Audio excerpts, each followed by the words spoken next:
हमारे चैनल में आपका स्वागत है। आज हम संतूर 5 पुस्तक के अध्याय 10 को समझने जा रहे हैं। चलिए शुरू करते हैं। चलिए शुरू करते हैं हमारी कहानी, कांच की चूड़ियां। अब ये जो कांच के खूबसूरत गोले हैं, इनके पीछे क्या कहानियां छुपी हैं, आइए पता लगाते हैं। तो हमारा ये सफ़र शुरू होता है फिरोजाबाद के एक हलचल भरे शहर से। ये एक ऐसी जगह है जो अपने शानदार कांच के काम के लिए, अपनी कारीगरी के लिए दूर दूर तक जानी जाती है। और इसी शहर में रहते हैं रवि। रवि एक कमाल के कारीगर हैं, जिनके परिवार में पीढ़ियों से चूड़ियां बनाने का काम होता आया है। आप कह सकते हैं कि ये हुनर तो उनके खून में ही है। उनकी वर्कशॉप में ना हमेशा कांच के टकराने और भट्टी की आग की आवाज गूंजती रहती है। देखिए, इन कुशल कारीगरों के लिए, जिन्हें आर्टिसन कहते हैं, ये सिर्फ एक काम नहीं है, ये तो उनकी पहचान है। वो अपने हाथों से हर एक चूड़ी में जैसे जान डाल देते हैं और उसे कला का एक अनमोल नमूना बना देते हैं। लेकिन सवाल ये है कि ये खूबसूरत चीज़ें आखिर बनती कैसे हैं। चूड़ियाँ बनाने की जो कला है ना, इसमें आग और बहुत ही सटीकता की ज़रूरत होती है। ये एक बहुत ही दिलचस्प 4 स्टेप की प्रक्रिया है। सबसे पहले कांच को भट्ठी में तब तक गर्म किया जाता है जब तक वो पिघल ना जाए। फिर उस पिघले हुए कांच को बड़ी सावधानी से चूड़ियों का आकार दिया जाता है।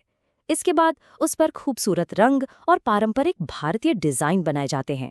और आखिर में तैयार चूड़ियों को एकदम सही तरीके से ठंडा किया जाता है। बहुत मेहनत का काम है।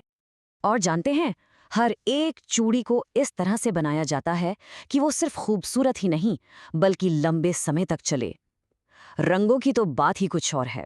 गहरे लाल, नीले से लेकर एकदम हल्के पेस्टल रंगों तक आपको हर तरह की चूड़ियां मिल जाएंगी। तो अब कहानी में एक नया मोड़ आता है। मिलते हैं रवि की बेटी अनन्या से, जो इस पारिवारिक व्यवसाय के लिए कुछ नए आइडियाज लेकर आई है। अनन्या ने अपनी पढ़ाई पूरी कर ली थी और वो अपने पिता की मदद करने के लिए बहुत उत्सुक थी। उसकी डिज़ाइन की समझ बहुत अच्छी थी और वो चाहती थी कि इस पारंपरिक कला में कुछ मॉडर्न, कुछ नयापन लाया जाए।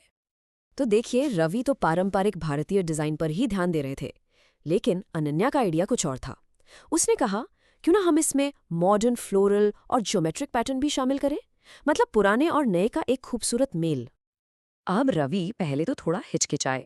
आखिर परंपरा को बदलना आसान नहीं होता। पर जल्द ही उन्हें अपनी बेटी के डिजाइन में जो खूबसूरती थी वो दिखने लगी। और फिर दोनों ने मिलकर दिवाली के लिए एक खास कलेक्शन बनाने का फैसला किया।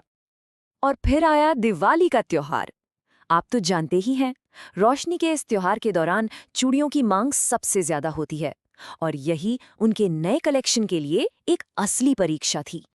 जैसे ही दिवाली की धूम शुरू हुई, उनकी वर्कशॉप पहले से कहीं ज्यादा व्यस्त हो गई। दुकान ग्राहकों से खचाखच भर गई। हर कोई ये देखने के लिए उत्सुक था कि नए डिजाइन कैसे हैं।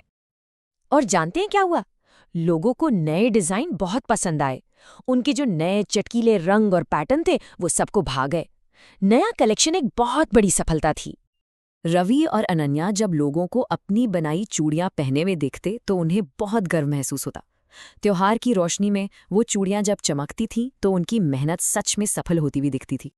पर यह कामयाबी सिर्फ पर्सनल नहीं थी, इसका एक बहुत ही अच्छा असर उनके पूरे समुदाय पर भी पड़ा। देखिए, जब मांग बढ़ी तो स्थानीय कारीगरों के लिए ज्यादा काम पैदा हुआ। पैकिंग और ट्रांसपोर्टेशन में भी नए जॉब्स बने। मतलब एक छोटे से बदलाव ने पूरे समुदाय को फायदा पहुंचाया। तो इस तरह परंपरा और इनोवेशन, यानी कि कुछ नया करने की सोच, जब एक साथ आए तो रवि और अनन्या ने ये सुनिश्चित किया कि उनके परिवार का ये हुनर न सिर्फ जिंदा रहेगा, बल्कि आने वाले कई सालों तक फलता फूलता रहेगा। तो ये कहानी हमें दिखाती है कि कैसे परंपरा का सम्मान करते हुए और उसमें नए विचारों को शामिल करते हुए हम एक शानदार भविष्य बना सकते हैं। ये एक बहुत ही खूबसूरत मिसाल है ना?